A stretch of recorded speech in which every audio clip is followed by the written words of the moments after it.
What's up, guys, and welcome back to Microsoft Flight Simulator. Today we are going to be taking a look at America's favorite spicy Dorito.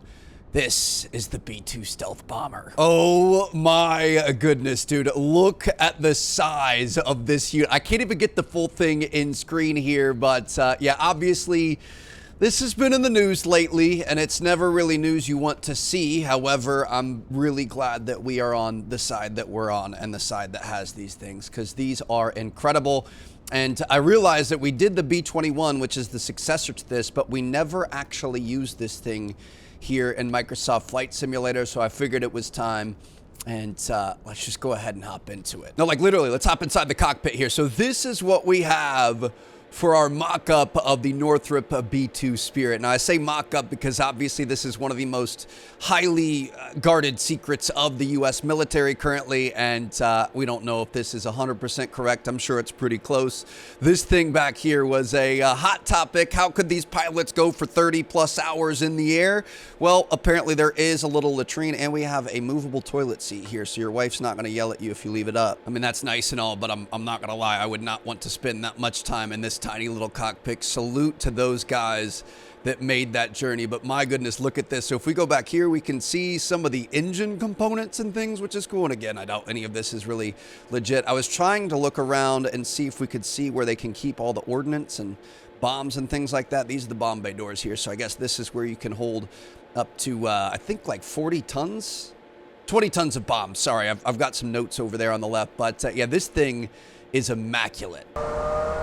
Oh, she's getting ready to fire up out here. I cannot wait to fly this thing. But yeah, this is the B-2 Spirit. So this was first unveiled in 1988, over 35 years ago. And to think that it's still dominating battlefields is just unheard of. Something that old, literally almost 4 decades old, and we're still sneaking around the world, dropping things and disappearing before anybody knew it was there. That kind of ability and technology does not come cheap. This plane is the most expensive aircraft ever produced. There are 21 of them in existence, and the total budget of the program to develop everything and actually physically make the planes and whatever else puts these at about $2 billion a piece. In terms of crew, you've got 2 people. So you've got a pilot sitting over here in the left-hand seat, and you've got the mission commander sitting on the right. And these 2 are the only 2 souls on board that run these missions that literally, I mean, with mid-air refueling, this thing can fly for 30, 40,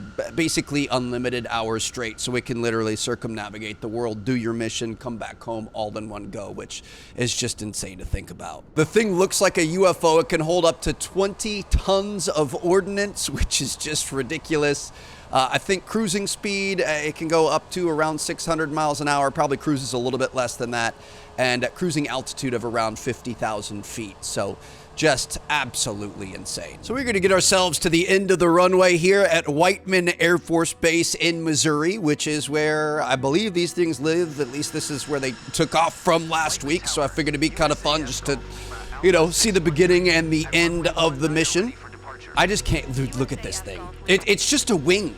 It doesn't look like an airplane. It's just a giant wing. But obviously, that's a part of what makes it so stealthy, and we're going to get into that in a minute. There's a reason why this thing costs $2 billion, but not having any sort of vertical stabilizer or elevators or anything like that make it a lot more radar conscious. Reduces the cross-section of the radar signature so that it can sneak in and not be seen and not be detected and that kind of thing. But it's just, dude, this is the most, it looks like if you asked like a toddler to draw an airplane and they just drew a line or something, you know what I mean? Or it looks like something out of a sci-fi movie. To think that this thing is almost 40 years old is nearly impossible to believe. And it looks like our guy's getting off-road, so we should probably fix that. Okay, here we go. We've got some cautions happening. Let me just hit the master caution preemptively.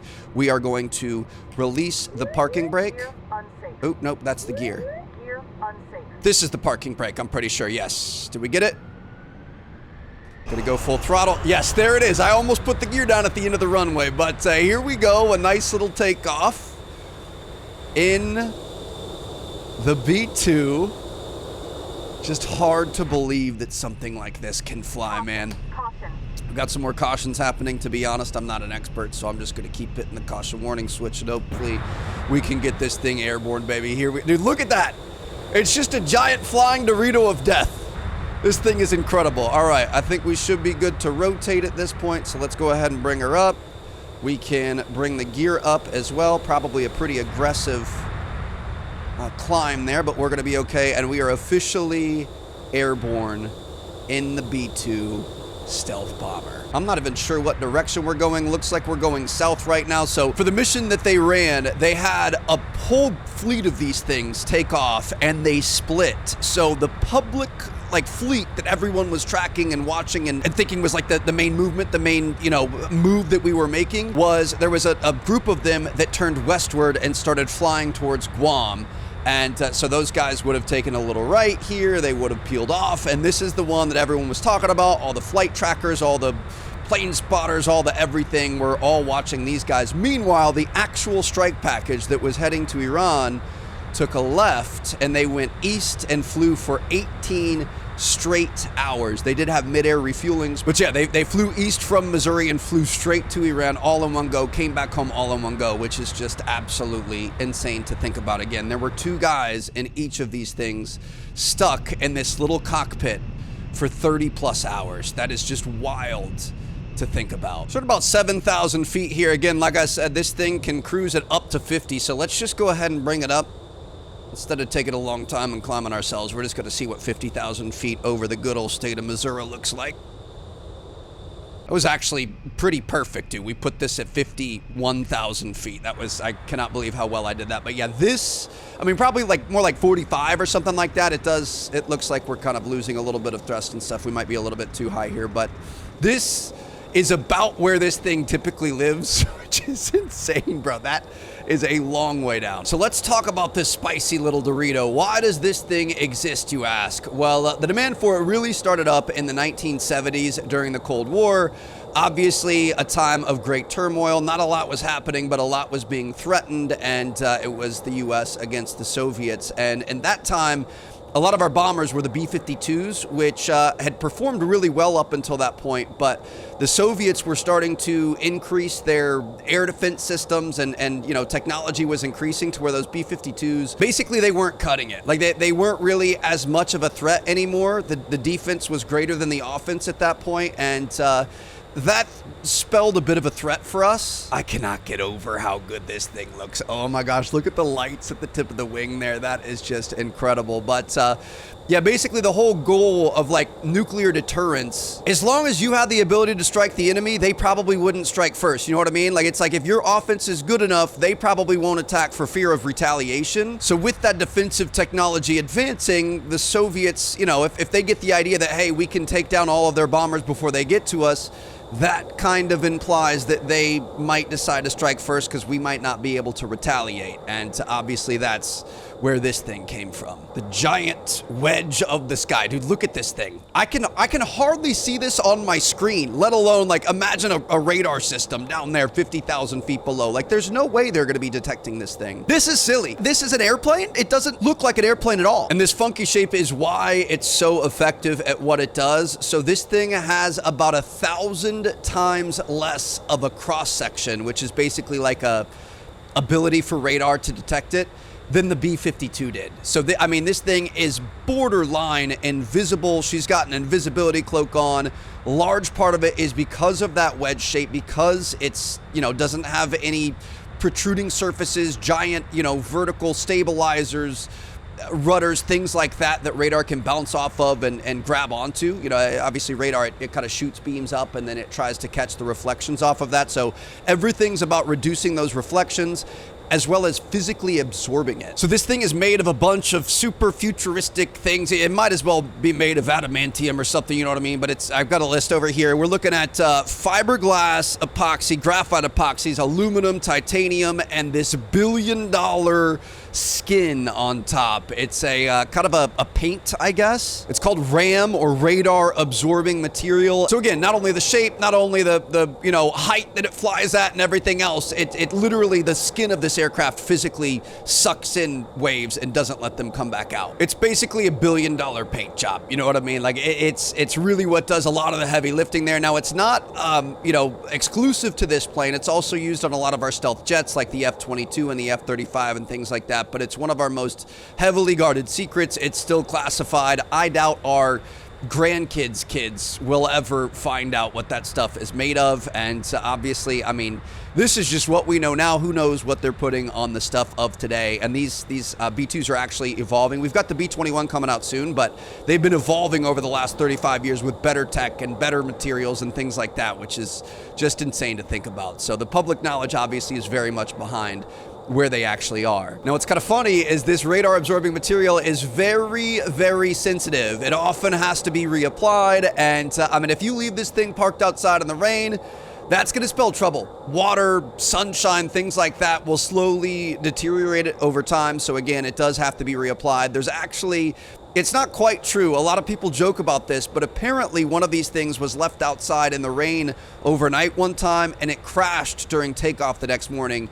because of the rain. Now, I mean, yes, technically, but really what happened is moisture got into some of the sensors and things on it. So because this thing is shaped like it is, it's just not stable. It's this shape is not meant to continue flying. You know what I mean? It's got a fly-by-wire system, which is controlled by a bunch of computers, and basically all of these flight surfaces and you know, little things that you're seeing here are constantly moving around and adjusting, and everything is working together. There's like 120 computers on board or something like that to keep this thing stable, because it's not like a regular plane. Engine goes out and you can glide down. That's not how this thing is really going to work. So anyway, the sensors had moisture in them, and unfortunately the plane thought that it was in like a kind of a stall scenario. It thought it was pointed up a little bit too hard, so it initiated a dive right after takeoff and dove straight back into the ground. Thankfully, both the crew members were able to eject successfully, and they were okay. But obviously, losing a $2 billion plane, one of 21, or I guess at that point might have been 22. Probably not the best idea. Now, this is where it gets crazy. The fact that I could even just sit here at home and do this and see the world and see the things that are happening in real time is just insane. So this is Whiteman Air Force Base in Missouri. So we are going to back out here, good old Midwest of the US of A. That's the heartlands, baby. But yeah, so these things took off here and they flew across. They went across the entire Atlantic. They came across here. They came across here, and we are going to be going to Iran. So we're going to change this up. Let's make it so it's daylight. They did this, I think everything popped off around 2 o'clock a.m. local time in Iran, but we're going to look for the Ferdow base. There were a couple of nuclear enrichment facilities that they went after. I think there were 3 in total. Ferdow was the one, apparently it's like the biggest one. It's the one everyone's talking about. But if you look at this lake here and then this lake here, I think Ferdow is going to be in this mountain range. Don't quote me on that, but I did try to look at a few different images and whatever else. It could be in this mountain range. It could be in this. I'm not really sure, but we know this is the main area where that nuclear enrichment facility was. So I'm going to say, should we just take off from here? I guess we could probably come in. Let's set this as our destination, set it as our arrival, and then we're going to come in this way. Let's come in from the east. So we can set this as our departure. I don't know where it's going to put us at. We're probably going to be pretty high up, but we could adjust that. So we're going to hop back in here, dude. The fact that we could just go to the other side of the world and physically see real mountains, and this is just incredible. What an incredible tool. What a timeline that we're living in right now. Think about what this was like back in the day. We've never had anything like this where we can actually physically see what's going on in the world.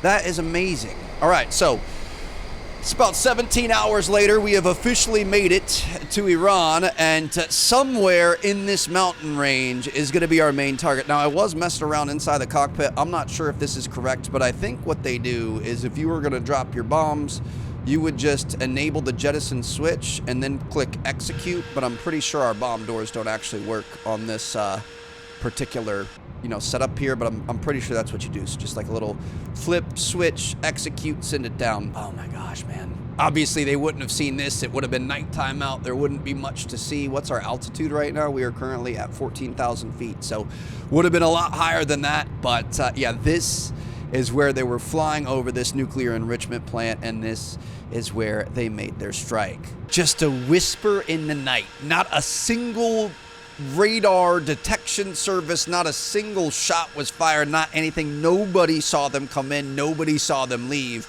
Pretty sure there was a fleet of 7 of them that flew over, hit their targets. Hopefully, there's claims that the targets were hit. We've seen the satellite images. So it looks like something was hit. We're not sure exactly what was going on underneath that mountain, but it's just absolutely wild to think about how this was executed. Now, in terms of the ordnance that was dropped, they're called GBU 57 MOPs, which stands for a massive ordnance penetrator, which sounds like something you might find on your mom's bedside table. But they're these giant 30,000-pound bombs that dropped, and they dug straight down into the mountain. They could go up to like 200 feet into mountainside and reinforced concrete and things like that, and hopefully bust the bunker. War's never good. You never want to root for it or anything like that. Like, I definitely don't want to glorify this or anything, but like I said, I'm very glad that we are on the side that we are on, and hopefully we're doing the right thing. Hopefully we can find some sort of peace in all of this, and possibly this Operation Midnight Hammer, which again, that sounds like a COD mission, dude. Holy cow. But hopefully this is the strike that kind of sets things right. All I can say is I really hope we can find peace. And so hope you guys enjoyed the video. Thank you guys so much for watching. This is such an interesting plane. And you know what's crazy is we've got the B-21 now. That's coming soon, in progress, probably already out flying. Who knows? There might even be a B-22 at some point. You know what I mean? So it's like, again, to think that this thing is 35 years old. At least that's what we're told. That's when we knew about it. I'm sure it was developed a long time before that, but and it's still dominating the skies is just insane to think about. So thank you guys so much for watching. I'm going to see you guys in our next one. I hope to post some more flight sim. If there's anything you guys want to see, let me know. Peace out.